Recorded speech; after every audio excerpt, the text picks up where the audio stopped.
भक्तों, मैं आज आपको बृहस्पतिवार की व्रत कथा सुनाऊंगा, जिस कथा को करने से और सुनने मात्र से हमें मनवांछित फल की प्राप्ति होती है। विष्णु भगवान की हमें असीम कृपा प्राप्त होती है। तो आइए हम अपनी कथा को प्रारंभ करते हैं। जो भक्त हमारे चैनल पर नए आए हैं, वो हमारी वीडियो नए देख रहे हैं, वो हमारे चैनल को सब्सक्राइब कर लें, वीडियो को लाइक करें और कमेंट में ओम नमो भगवते वासुदेवाय अवश्य लिखें। तो आइए हम अपनी कथा को प्रारंभ करते हैं। बृहस्पतिवार का दिन भगवान विष्णु को समर्पित है। इस दिन विष्णु जी की पूजा करने से हमारी सभी मनोकामनाएं पूरी होती हैं। भारतवर्ष में एक प्रतापी और दानी राजा राज्य करता था। वह नित्य गरीबों और ब्राह्मणों की सहायता करता था। यह बात उसकी रानी को अच्छी नहीं लगती।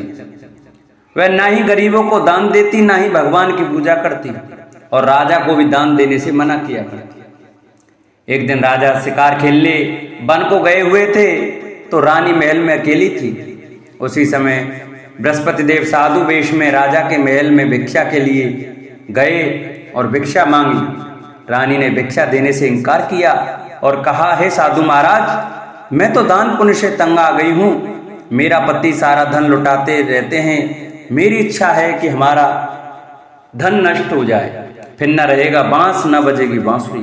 साधु ने कहा, देवी तुम तो बड़ी विचित्र हो। धन संतान तो सभी चाहते हैं, पुत्र और लक्ष्मी तो पापी के घर भी होने चाहिए। यदि तुम्हारे पास अधिक धन है तो भूखों को भोजन दो, प्यासों के लिए प्याऊल बनवाओ, मुसाफिरों के लिए धर्मशाला खुलवाओ। जो निर्धन अपनी कुंवारी कन्याओं का विवाह नहीं कर सकते, उनका विवाह करा दो। ऐसे और कई काम हैं जिनके करने से तुम्हारा यश लोक परलोक में फैलेगा। परंतु रानी पर उपदेश का कोई प्रभाव न पड़ा। वह बोली, महाराज आप मुझे कुछ ना समझाएं। मैं ऐसा धन नहीं चाहती जो हर जगह बांटती फिरूं। साधु ने उत्तर दिया, यदि तुम्हारी ऐसी इच्छा है तो तथास्तु। तुम ऐसा करना कि बृहस्पतिवार को घर लीपकर पीली मिट्टी से अपना सिर धोकर स्नान करना, भट्टी चढ़ाकर कपड़े धोना। ऐसा करने से आपका सारा धन नष्ट हो जाएगा। इतना कहकर वह साधु महाराज वहां से अलोप हो गए।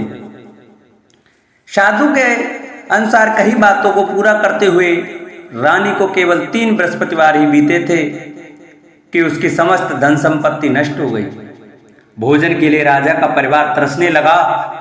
तब एक दिन राजा ने रानी से बोला कि रानी तुम यहीं रहो, मैं दूसरे देश को जाता हूँ, क्योंकि यहाँ पर सभी लोग मुझे जानते हैं, इसलिए मैं कोई छोटा कार्य नहीं कर सकता। ऐसा कहकर राजा प्रदेश चला गया। वहां वह जंगल से लकड़ी काट कर लाता और शहर में बेचता। इस तरह वह अपना जीवन व्यतीत करने लगा। इधर राजा के प्रदेश जाते ही रानी और दासी दुखी रहने लगी। एक बार जब रानी और दासी को 7 दिन तक बिना भोजन के रहना पड़ा, तो रानी ने अपनी दासी से कहा, हे दासी, पास ही के नगर में मेरी बहन रहती है, वह बड़ी धनवान है, तू उसके पास जा और कुछ ले आ, ताकि थोड़ी बहुत गुजर बसर हो जाए। दासी रानी की बहन के पास गई। उस दिन गुरुवार था और रानी की बहन उस समय बृहस्पतिवार की व्रत कथा सुन रही थी। दासी ने रानी की बहन को अपनी रानी का संदेश दिया, लेकिन रानी की बड़ी बहन ने कोई उत्तर नहीं दिया। जब दासी को रानी की बहन से कोई उत्तर नहीं मिला, तो वह बहुत दुखी हुई और उसे क्रोध भी आया। दासी ने वापस आकर रानी को सारी बात बता दी। सुनकर रानी ने अपने भाग्य को कोसा।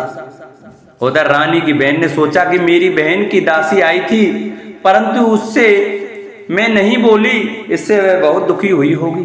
कथा सुनकर और पूजन समाप्त करके वह अपनी बहन के घर आई और कहने लगी, हे बहन, मैं बृहस्पतिवार का व्रत कर रही थी, तुम्हारी दासी मेरे घर आई थी, परंतु जब तक कथा होती है तब तक ना तो उठते हैं और ना ही बोलते हैं, इसलिए मैं नहीं बोली। कहो दासी क्यों गई थी? रानी बोली, बहन तुमसे क्या छिपाऊं, हमारे घर में खाने तक को अनाज नहीं था। ऐसा कहते कहते रानी की आंखें भर आईं।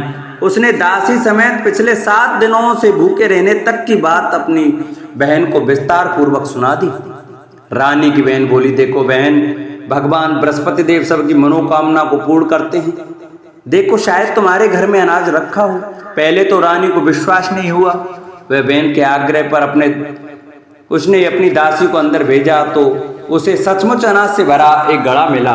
यह देखकर दासी की हैरानी हुई। दासी रानी से कहने लगी, हे रानी, जब हमको भोजन नहीं मिलता तो हम व्रत ही तो करते हैं, इसलिए क्यों ना इनसे व्रत और कथा की विधि पूछ ली जाए ताकि हम भी व्रत कर सकें। तब रानी ने अपनी बहन से बृहस्पतिवार व्रत के बारे में पूछा।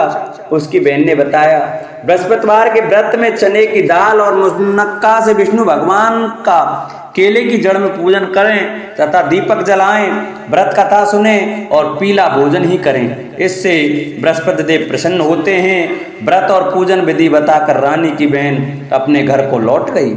7 दिन के बाद जब गुरुवार आया तो रानी और दासी ने व्रत रखा। घुड़साल में जाकर चना और गुड़ ले आई, फिर उससे केले की जड़ तथा विष्णु भगवान का पूजन किया। अब पीला भोजन कहाँ से आए, इस बात को लेकर दोनों बहुत दुखी थी।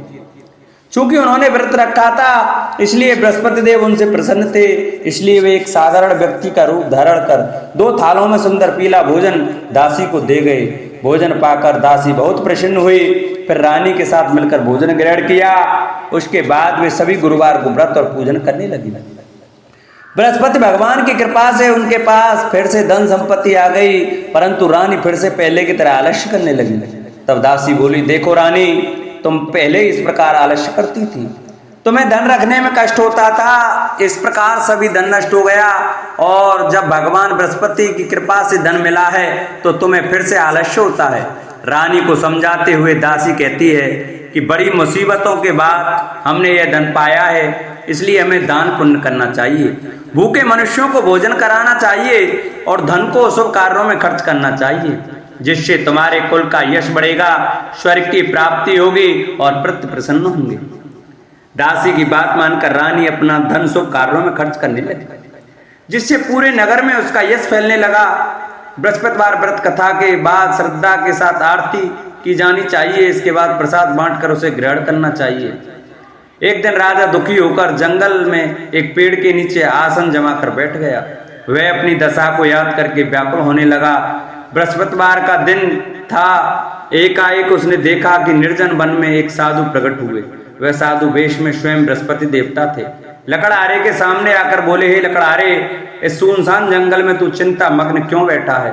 लकड़हारे ने दोनों हाथ जोड़कर प्रणाम किया और उत्तर दिया, महात्मा जी, आप सब कुछ जानते हैं, मैं क्या कहूँ? यह कहकर रोने लगा और साधु को अपनी आत्मकथा सुनाई। महात्मा जी ने कहा, तुम्हारी स्त्री ने बृहस्पति के दिन बृहस्पति भगवान का निरादर किया है, जिसके कारण रुष्ट होकर उन्होंने तुम्हारी यह दशा कर दी। अब तुम चिंता को दूर करके मेरे कहने पर चलो तो तुम्हारे सब कष्ट दूर हो जाएंगे और भगवान पहले से भी अधिक संपत्ति देंगे। तुम बृहस्पति के दिन कथा किया करो, 2 पैसे के चने मुनक्का लाकर उसका प्रसाद बनाओ और शुद्ध जल से लोटे में शक्कर मिलाकर अमृत तैयार करो। कथा के पश्चात अपने सारे परिवार और सुनने वाले प्रेमियों में अमृत व प्रसाद बांटकर आप भी ग्रहण करो। ऐसा करने से भगवान तुम्हारी सब मनोकामनाएं पूरी करेंगे। साधु के ऐसे वचन सुनकर लकड़हारा बोला, हे प्रभु, मुझे लकड़ी बेचकर इतना पैसा नहीं मिलता जिससे भोजन के उपरांत कुछ बचा सकूं। मैंने रात्रि में अपनी स्त्री को व्याकुल देखा है, मेरे पास कुछ भी नहीं है जिससे मैं उसकी खबर मंगा सकूं। साधु ने कहा, हे लकड़हारे, तुम किसी बात की चिंता मत करो। बृहस्पति के दिन तुम रोजाना की तरह लकड़ियां लेकर शहर को जाओ, तुम्हारा रोज से दुगना धन प्राप्त होगा, जिससे तुम भली भांति भोजन कर लोगे तथा बृहस्पति देव की पूजा का सामान भी आ जाएगा। इतना कहकर साधु अंतर्ध्यान हो गए। धीरे धीरे समय व्यतीत होने पर फिर वही बृहस्पतिवार का दिन आया। लकड़हारा जंगल से लकड़ी काटकर किसी शहर में बेचने गया। उसे उस दिन और दिन से अधिक पैसा मिला। राजा ने चना गुड़ आदि लाकर गुरुवार का व्रत किया। उस दिन से उसके सभी कलेश दूर हुए, परंतु जब दोबारा गुरुवार का दिन आया तो बृहस्पतिवार का व्रत करना भूल गया। इस कारण बृहस्पति भगवान नाराज हो गए। उस दिन उस नगर के राजा ने विशाल यज्ञ का आयोजन किया था तथा शहर में यह घोषणा करा दी कि कोई भी मनुष्य अपने घर में भोजन न बनावे, न आग जलावे, समस्त जनता मेरे यहाँ भोजन करने आवे। इस आज्ञा को जो न मानेगा उसे फांसी की सजा दी जाएगी। इसी तरह की घोषणा संपूर्ण नगर में करवा दी गई। राजा की आज्ञा अनुसार शहर के सभी लोग भोजन करने आए, लेकिन लकड़हारा कुछ देर से पहुंचा, इसलिए राजा उसको अपने साथ घर ले गए। और ले जाकर भोजन करा ही रहे थे तो रानी की दृष्टि उस खूंटी पर पड़ी जिस पर उसका हार लटका हुआ था। वह वहां पर दिखाई नहीं दिया। रानी ने निश्चय किया कि मेरा हार इस मनुष्य ने चुरा लिया है। उसी समय सिपाहियों को बुलाकर उसको कारागार में डलवा दिया। जब लकड़हारा कारागार में पड़ गया और बहुत दुखी होकर विचार करने लगा कि न जाने कौन से पूर्व जन्म के कर्म से मुझे यह दुख प्राप्त हुआ है, और उसी साधु को याद करने लगा जो कि जंगल में मिला था। उसी समय तत्काल बृहस्पति देव साधु के रूप में प्रकट हुए और उसकी दशा को देखकर कहने लगे, अरे मूर्ख, तूने बृहस्पति देव की कथा नहीं सुनी करी, इस कारण तुझे दुख प्राप्त हुआ है। अब चिंता मत कर, बृहस्पतिवार के दिन कारागार के दरवाजे पर 4 पैसे पड़े मिलेंगे, उनसे तू बृहस्पति देव की पूजा करना, तेरे सभी कष्ट दूर हो जाएंगे। बृहस्पति के दिन उसे 4 पैसे मिले।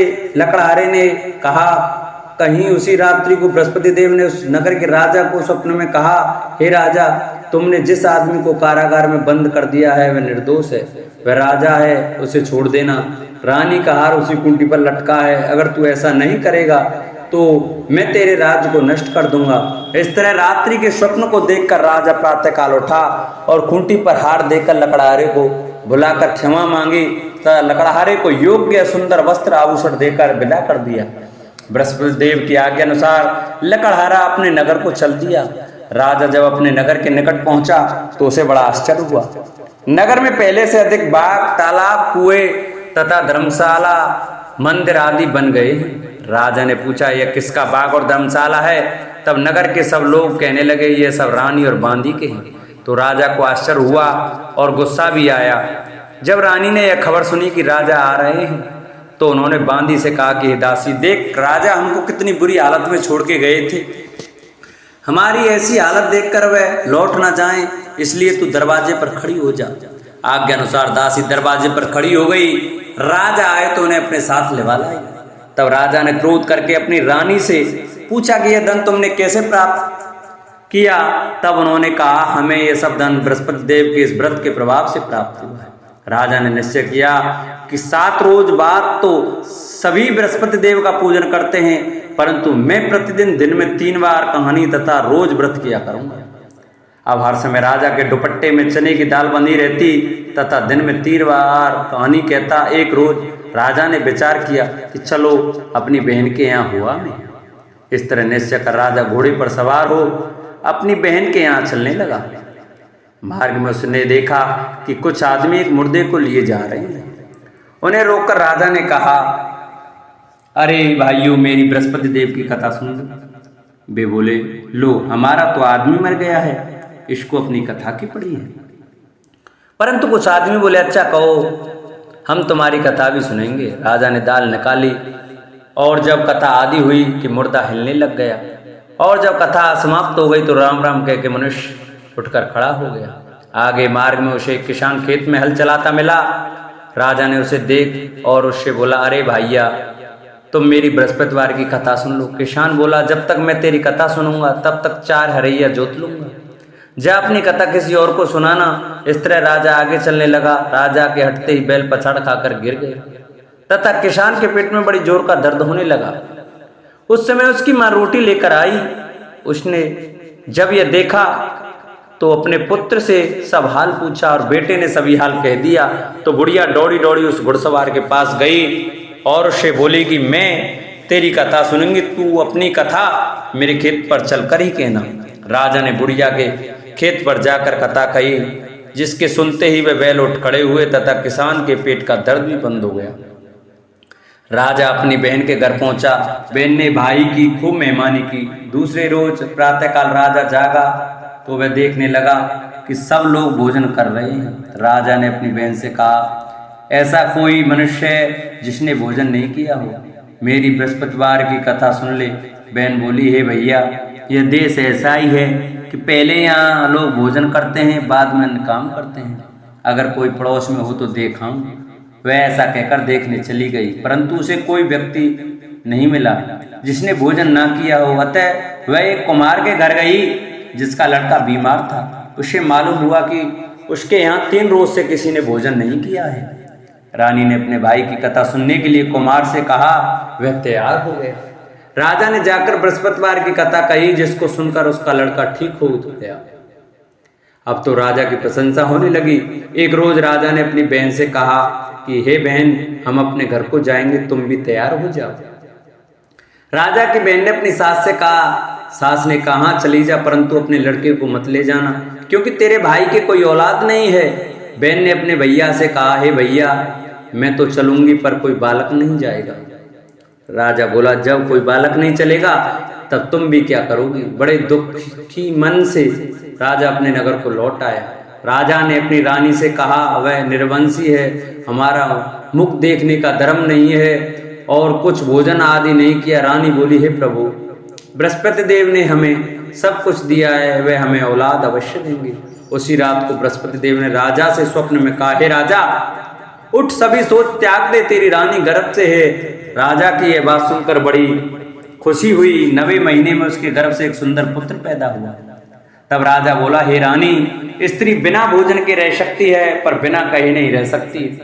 जब मेरी बहन आवे तुम उनसे कुछ कहना मत। रानी ने सुनकर हाँ कर दिया। जब राजा की बहन ने यह शुभ समाचार सुना तो वह बहुत खुश हुई तथा बधाई लेकर अपने भाई के यहाँ आई। तभी रानी ने कहा, घोड़ा चढ़कर तो नहीं आई, गधा चढ़ी आई। राजा की बहन बोली, भाभी, मैं इस प्रकार न कहती तो तुम्हें औलाद कैसे मिलती। बृहस्पति देव ऐसे ही हैं, जैसी जिनकी मन में कामना है सभी को पूर्ण करते हैं। जो सद्भावना पूर्वक बृहस्पतिवार का व्रत करते हैं एवं कथा पढ़ता अथवा सुनता है, दूसरों को सुनाता है, बृहस्पति भगवान उनकी सभी मनोकामना पूरी करते हैं। भगवान बृहस्पति सदैव रक्षा करते हैं। संसार में जो मनुष्य सद्भावना से भगवान जी का पूजन व्रत सच्चे हृदय से करते हैं तो उनकी सभी मनोकामना पूर्ण करते हैं। जैसी सच्ची भावना से रानी और राजा ने उनकी कथा का गुणगान किया तो उनकी सभी इच्छाएं बृहस्पति देव जी ने पूरी की थीं। इसलिए पूर्ण कथा सुनने के बाद प्रसाद लेकर जाना चाहिए। हृदय से उसका मनन करते हुए जयकारा बोलना चाहिए। बोलो बृहस्पति देव भगवान की जय। प्राचीन काल में एक ब्राह्मण रहता था। वह बहुत निर्धन था, उसके कोई संतान न थी। उसकी स्त्री बहुत मलिनता के साथ रहती थी। वह स्नान न करती, किसी देवता का पूजन न करती। इससे ब्राह्मण देवता बड़े दुखी थे। बेचारे बहुत कुछ कहते थे किंतु उसका कुछ परिणाम न निकला। भगवान की कृपा से ब्राह्मण की स्त्री के कन्या रूपी रत्न पैदा हुआ।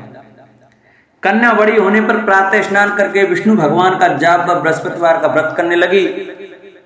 अपने पूजन पाठ को समाप्त करके विद्यालय जाती तो अपनी मुट्ठी में जौ भर के ले जाती और पाठशाला के मार्ग में डालती जाती।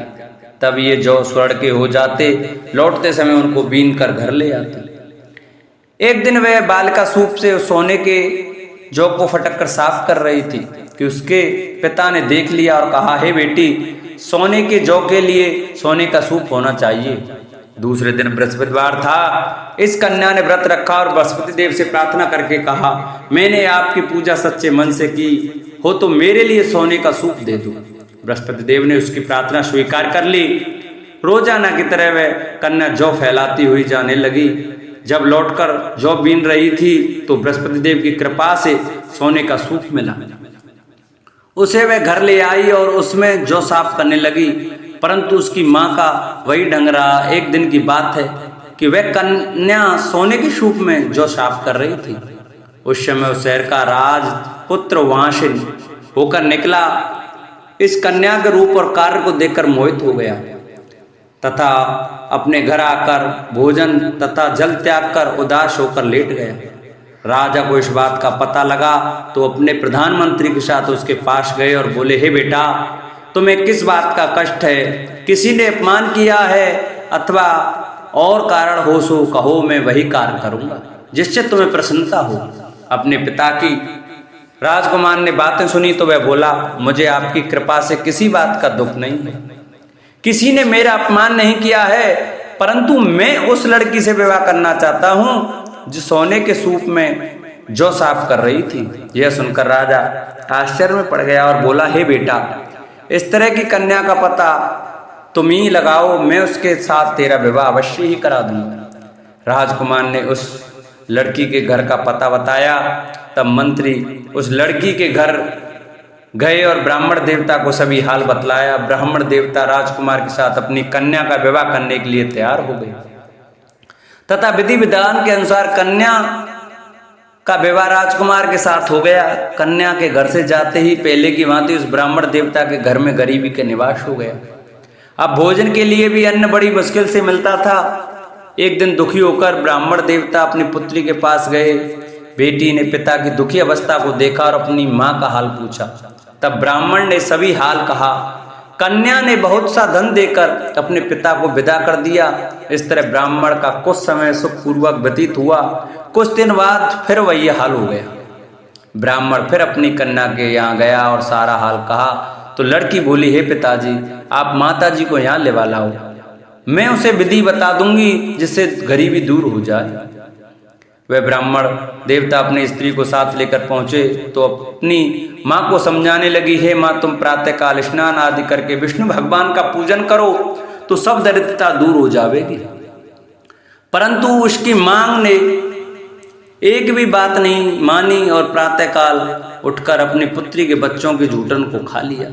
इससे उसकी पुत्री को बहुत गुस्सा आया और एक रात को कोठरी में सभी सामान निकाल दिया और अपनी माँ को उसमें बंद कर दिया। प्रातःकाल उसे निकाला तथा स्नान आदि करा के पाठ करवाया तो उसकी माँ की बुद्धि ठीक हो गई और फिर प्रत्येक बृहस्पतिवार को व्रत रखने लगी। इस व्रत के प्रभाव से उसके माँ बाप बहुत ही धनवान और पुत्रवान हो गए और बृहस्पति जी के प्रभाव से इस श्लोक में सुख भोग का स्वर्ग को प्राप्त हुए।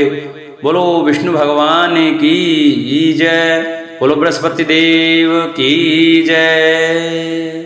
ओम जय जगदीश हरे, स्वामी जय जगदीश हरे। भक्त जनों के संकट, दास जनों के अवगुण, बंसी वाला दूर करे। ओम जय जगदीश हरे। जो ध्यावे फल पावे, दुख विन से मन का, स्वामी दुख विन से मन का। सुख संपत्ति घर आवे, श्याम सुंदर घर आवे, कष्ट मिटे तन का। ओम जय जगदीश हरे। मात पिता तुम मेरे, शरण गहूँ में किसकी, स्वामी शरण गहूँ में किसकी। तुम बिन और न दूजा, प्रभु बिन और न दूजा, आस करूँ मैं जिसकी। ओम जय जगदीश हरे। तुम पूर्ण परमात्मा, तुम अंतर्यामी, स्वामी तुम अंतर्यामी। पार ब्रह्म परमेश्वर, जगत पिता परमेश्वर, तुम सबके स्वामी।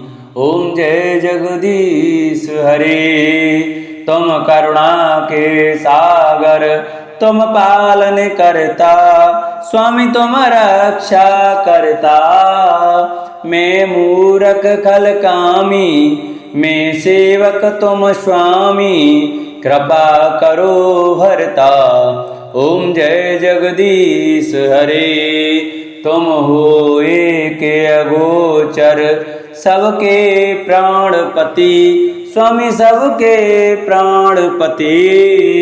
किस विध मिलूं दया में, किस विध मिलूं कृपा में, तुमको मैं कुमति। ओम जय जगदीश हरे। दीन बंधु दुख हरता, ठाकुर तुम मेरे, स्वामी तुम रक्षक मेरे। अपने हाथ उठाओ, अपने शरण लगाओ, द्वार पड़ा मैं तेरे। ओम जय जगदीश हरे। विषय विकार मिटाओ, पाप हरो देवा, स्वामी कष्ट हरो देवा। श्रद्धा भक्ति बढ़ाओ, श्रद्धा प्रेम बढ़ाओ, संतन की सेवा। ओम जय जगदीश हरे। तन मन धन सब कुछ है तेरा, स्वामी सब कुछ है तेरा, तेरा तुझको अर्पण, तेरा तुझको अर्पण क्या लागे मेरा।